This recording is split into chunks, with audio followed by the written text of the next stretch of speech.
Sementara perkelahian antara Si-eun dan Hyo-man berlanjut di kelas 4, Go Hyun-tak dan teman-temannya mengeluh karena tidak dapat mengikuti turnamen basket setelah teman mereka, Park Hoo-min, diskors sekolah. Dalam perjalanannya untuk menghadap seorang guru, guna membicarakan tentang turnamen basket, Hyun-tak mengetahui keributan itu dan mengikuti para pelajar lain ke kelas 4.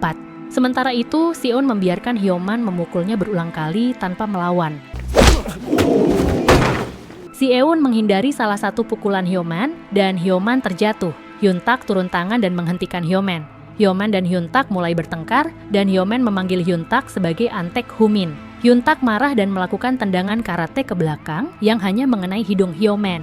Hyo-man terdiam, menggigil karena ketakutan. Hyun-tak mengingatkan Hyo-man bahwa ia dapat menjatuhkannya hanya dengan satu tendangan. Hyo-man berteriak lagi dan meninggalkan kelas. Si-eun mengabaikan Hyun-tak dan pergi membantu Jun-tae ke ruang perawat. Jun-tae menolak untuk pergi ke ruang perawat. Ia berkata bahwa ia tidak mau pergi ke sana karena akan menimbulkan masalah besar. Kemudian, Hyun-tak mendengar sekelompok siswa bergosip tentang Si-eun. Hyun-tak menunjukkan minat dan mereka menceritakan kepadanya tentang apa yang telah dilakukan Si-eun di sekolah lamanya. Hyun-tak mengira kelompok berandalan perokok itu hanya mengada-ada. Namun, rasa ingin tahu Hyun-tak tentang Si-eun terus berlanjut. Jun-tae mengejar Si-eun sepulang sekolah dan memberinya beberapa pil lutein dan magnesium. Jun-tae menjelaskan bahwa lutein dapat membantu konsentrasi, sedangkan magnesium membantu tidur. Jun-tae berterima kasih kepada Si-eun atas bantuannya dan pergi.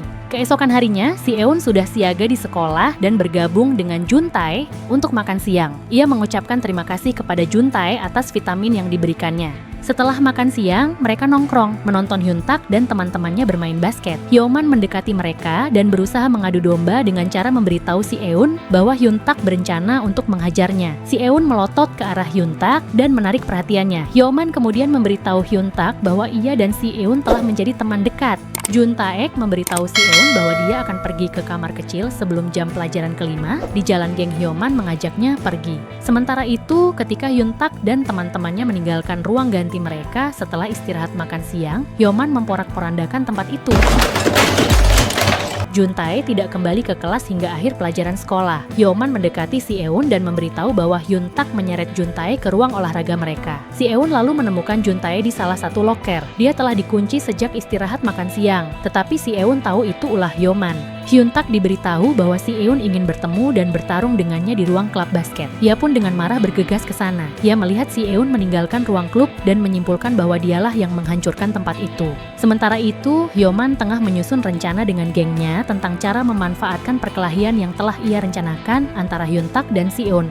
Dalam perjalanan pulang, Si-eun menggunakan jalan pintas yang berbahaya tempat para pengganggu itu nongkrong. Si-eun menyadari apa yang mungkin terjadi dan sengaja menggunakan jalan itu. Seperti yang diduganya, Hyun-tak menghadang Si-eun. Si-eun tahu Hyun-tak tidak akan mendengarkan, jadi dia langsung mengajaknya berkelahi.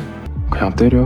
맞아줄게. 너 안 돼도. Hyun-tak menyebut Si-eun munafik yang bertingkah seperti orang suci, sementara dia menghancurkan kehidupan seseorang, yaitu Suho di sekolah terakhirnya. Keduanya lalu terlibat perkelahian sengit.